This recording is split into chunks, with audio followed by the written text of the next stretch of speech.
د شعبان میاشت او هر طرف ته د قرآن درسونه شروع دي.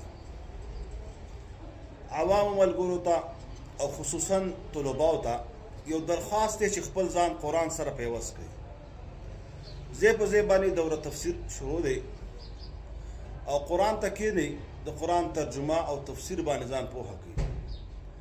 قرآن هغه عظیم کتاب دی چې الله تعالی د انسانیت د کامیابۍ دپاره او د انسانیت د هدایت دپاره رالیږلی دی او د هغه رڼا والا کتاب دی چې کله دا نازلېده هر طرف ته تور و تیارې وي.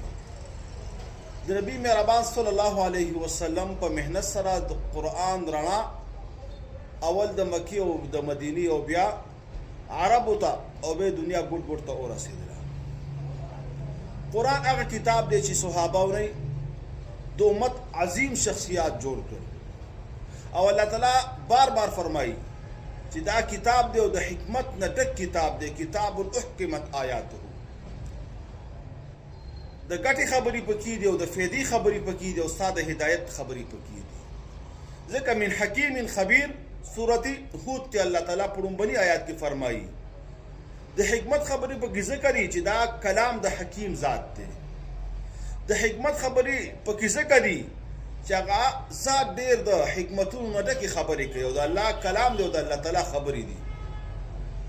او بیا دا د هغه ذات د طرف نه راغلی دی چې هغه خبیر هم دی، ستا په حالاتو باندې پوهه دی، ستا هر څه ورته معلوم دي، ستا د کامیابۍ هغه راز ورته معلوم دی او په دې کتاب کې رالیږلی دی. چا چې دا کتاب سینې سره نیولی دی هغه کامیاب شوی دی، هغه عزتمند شوی دی. دا انسان به ولې نه عزتمند کېږي؟ کمه کته او کمه کپړه چې قرآن سره ولګېدله هغه هم عزتمنده شوله، د هغې هم خلک اکرام کوي. کم رحیل او ټیپایي باندې چې دا کتاب کې ښودلی کېږي او ماشومان یې غټ په هغې باندې تلاوت کوي، هغې ته هم خلک د عزت په سترګه باندې ګوري. هغه هم ډېر عزتمند کپړه ده، هغه ګته ده او هغه رحیل او ټیپایي ده چې خلک په هغې باندې قرآن ږدي. قرآن زما او ستا د هدایت کتاب دی او دا قرآن زما او ستا د بچو تربیت کوي. دا قرآن زما او ستا بچو ته زما او ستا حیثیت ښیي، زما او ستا حق ورته ښیي، معاشره ورته ښیي. دغه وجه نه عمر فاروق رضی الله تعالی عنه به فرمایله چې تاسو خپلو بچو ته قرآن وښیئ، بقایا قرآن به ورته ډېر څه وښیي. تاسو قرآن ته یې کښېنوئ، قرآن به ورته هره لاره وښیي، د نجات او د کامیابۍ هر درک به ورته معلوم کړي، دنیا او آخرت به یې ښایسته شي، عزتمند او سرفراز به په دنیا او په آخرت باندې شي. والله دا لوی کتاب دی، عظیم کتاب دی، لیکن دا وخت او دا دور د ماده پرستۍ دی، د دنیا پرستۍ دی، د ډالرو دی او د پیسو دی، د زر او د زمین دی او د دنیا د محبت دی، د خواهشاتو دی، د نفسیاتو دی او هر طرف ته هر انسان په نفسي کې لګی دی او دنیا مالونه راغونډي او دا جمع کوي. لیکن دا خبره د چانم نه ده پټه چې دا دنیا فانی ده، لږه غونتې دنیا ده، معمولی غونتې ژوند دی. الله ورته متاع ویلې ده او متاع قلیل ورته ویلې ده. لہذا د دنیا د محبت کې دومره مه غر کېږه چې خپل آخرت درنه خراب شي. مونږ دا کلم نه وایو او علما کلم دا نه وایي چې تاسو دنیا مه کوئ. دنیا ستا ضرورت دی لیکن مقصد ستا آخرت دی.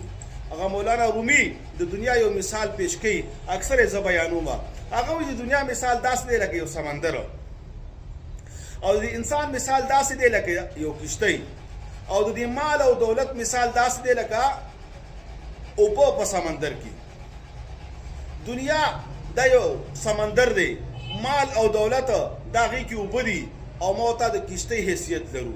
نو ما ته چې په دنیا کې ګرځو چې کوم سمندر دی، نو چې کله سمندر کې اوبه وي نو بیا به ما ته د سمندر نه فایده اخلو، د سمندر نه به یو طرف نه بل طرف ته اوړو. نو دا دنیا او مال او دولت دا اوبه دي په سمندر کې. لیکن هغه فرمایي ته کشتۍ شوي، سمندر چې کوم دی هغه دنیا شوه، مال او دولت او روزګار او پیسې ګټل دا د اوبه شوي.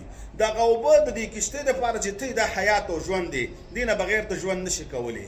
لیکن هغه یو ښکلې خبره کوي اخره کې، وایي که چېرته هغه اوبه چې د کشتۍ دپاره حیات دی، دا کشتۍ د هغې په سبب د سمندر یو سیټ نه بل سیټ ته اوړي او فایدې اخلي، که هغه داخله دې کشتۍ ته راشي نو بیا دا کشتۍ غرق کېږي، دا کشتۍ تباه کېږي. دا لان چودې کې څومره سامانونه وي هغه به د اوبو تل ته ځي او دغه ورته زهر قاتل جوړیږي. نو هغه فرمایي بیا دا دنیا ستا دپاره ضرورت دی، لیکن ضرورت په نظر ورته وګوره. د دې مینه محبت زړه ته مه کوزوه.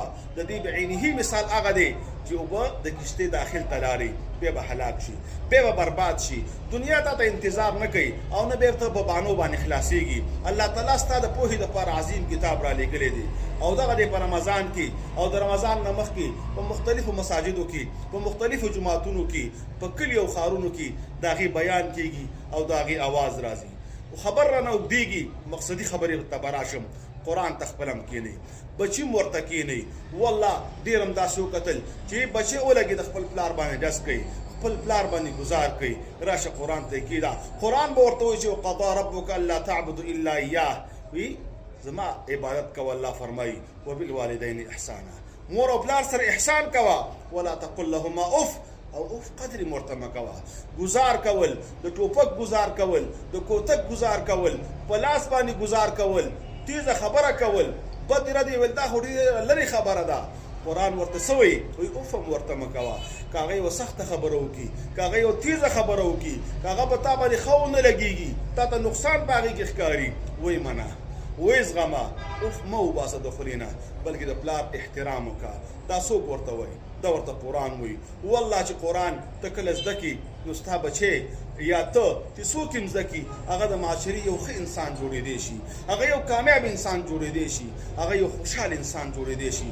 قرآن سره خپل تعلقات قایم کړئ، دنیا او آخرت به هم ښایسته شي، ژوند به هم په سکون باندې شي. والله دنیا کې ډېرې پریشانیانې دي، خلک ډېر زیات خفه دي.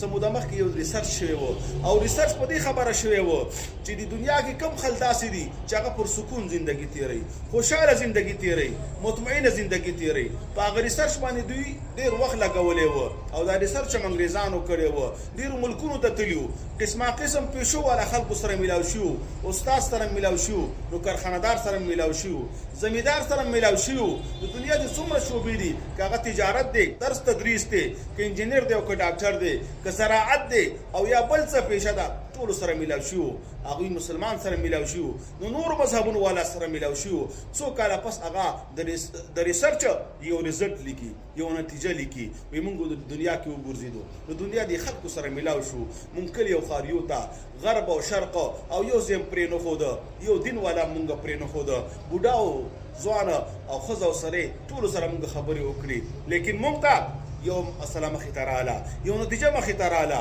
چې په دنیا کې پرسکون خلک هغه دي چې هغه د یو دین پابند زندگی تیروي او د حق دین سره ځان تړلی وي، دته به سکون وي. او دا د حق سره نږدې خبره ده چې کله ته یو حق دین چې په دې وخت کې اسلام دی نږدې او د هغې کتاب ته زړه سره نیولی او د هغې ارشادات ته اوري، نو دا خو رب العالمین فرمایلی دي الا بذکر الله تطمئن القلوب.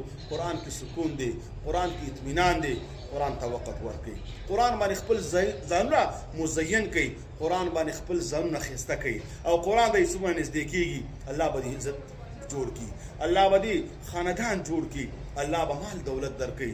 دا دنیا ستا دپاره الله تعالی لیکلې ده او دا به داسې طلب کوي لکه حدیث کې راځي، لکه څرنګه مرګ د انسان طلب کوي.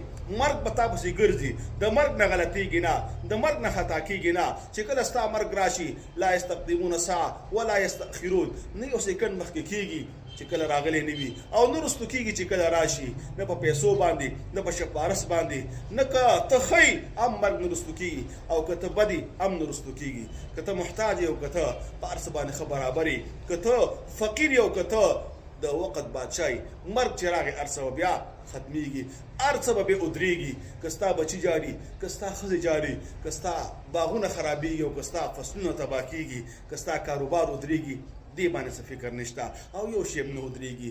دا خبره یې د ذهن نه وباسه، هر څه به روان وي او دقه شان دي، یو څو ورځې به یاد وي او بیا به هیر شي. راځه نن خپل رب سره خپل تعلق برابر کا، خپل اخرت جوړ کا او د هغې یو سبب دې وخت کې دا دی چې دین ته وخت ورکا، په دین باندې ځان پوهه کا، الله به دنیا او آخرت ښایسته